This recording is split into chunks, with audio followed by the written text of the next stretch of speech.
രാജസ്ഥാനിൽ ആരംഭിച്ച ജനസേവ ഉഡാൻ അക്കാദമിയുടെ പ്രവർത്തനങ്ങൾ ശ്രദ്ധേയമാകുന്നു. തെരുവ് മക്കളില്ലാത്ത ഇന്ത്യ എന്ന ലക്ഷ്യത്തിനായാണ് ജനസേവ ശിശുഭവന്റെ പ്രവർത്തനങ്ങൾ ദേശീയ തലത്തിലേക്ക് വ്യാപിപ്പിച്ചത്. തുടർന്ന് രാജസ്ഥാനിൽ ജനസേവ ഉഡാൻ അക്കാദമിക്ക് തുടക്കം കുറിക്കുകയായിരുന്നു. രാജസ്ഥാനിലെ അജ്മീർ ജില്ലയിലെ ചേരി പ്രദേശങ്ങളിൽ സ്കൂളുകളുടെ കോമ്പൗണ്ടുകളിൽ പോലും കയറാൻ ഭാഗ്യം ലഭിക്കാത്ത ഒരുപറ്റം ചേരി നിവാസികളായ കുട്ടികൾക്ക് വിദ്യാഭ്യാസം നൽകുവാൻ വേണ്ടിയുള്ള പോരാട്ടമാണ് ജനസേവ ഇപ്പോൾ ആരംഭിച്ചിരിക്കുന്നത്.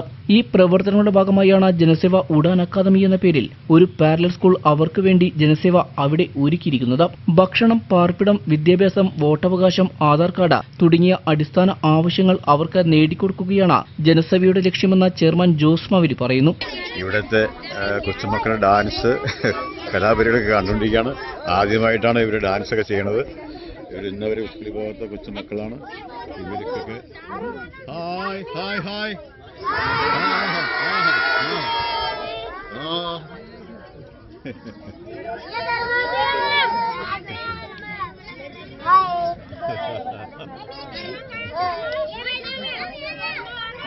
ആറ് വയസ്സ് മുതൽ 13 വയസ്സ് വരെയുള്ള 200 കുട്ടികൾക്കായാണ് 2000 ചതുരശ്ര അടി വിസ്തൃതിയുള്ള കെട്ടിടത്തിൽ സൗകര്യം ഒരുക്കിയത്.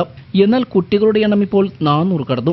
അധ്യാപകരടക്കം 11 ജീവനക്കാർ അക്കാദമിയുടെ പ്രവർത്തനങ്ങളിൽ വ്യാപൃതരാണ്. കുട്ടികൾക്ക് അക്കാദമിയിൽ ഭക്ഷണവും ഏർപ്പാടാക്കിയിട്ടുണ്ട്. അജ്മീർ സെന്റ് അസ്ലം സ്കൂളിലെ അധ്യാപകനായ ഡോക്ടർ സുനിൽ ജോസിന്റെ നേതൃത്വത്തിലാണ് അക്കാദമിയുടെ പ്രവർത്തനം. 2014 ജൂലൈ 15-നാണ് അക്കാദമി പ്രവർത്തനം ആരംഭിച്ചത്.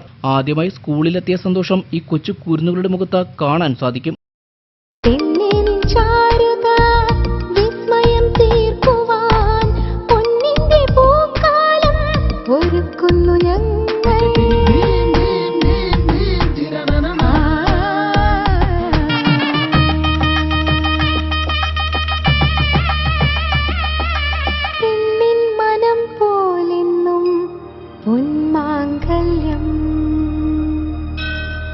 Bobby Chamanur International Jeweler.